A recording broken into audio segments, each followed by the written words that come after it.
بسم الله الرحمن الرحيم.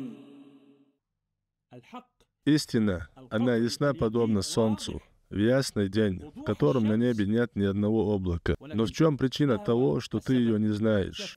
А причиной являешься ты сам, который отвернулся от познания истины, обучения своей религии и открыл двери своего сердца перед всякой ересью и сомнительным.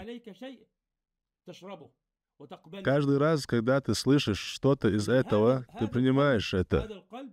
Так как же в таком сердце будет убежденность в истине, если ты наполнил его страстями и ересью?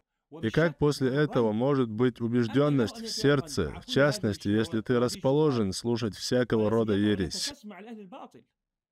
И может быть, причиной этого является то, что ты интересуешься о том, что говорят заблудшие проповедники, и тем самым открываешь дверь для шайтана, который будет вселять в тебя всякое сомнение.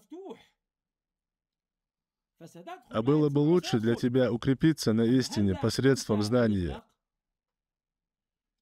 после чего тебе не навредит всякого рода дезинформация, а наоборот преувеличит убежденность истины, на которой ты находишься.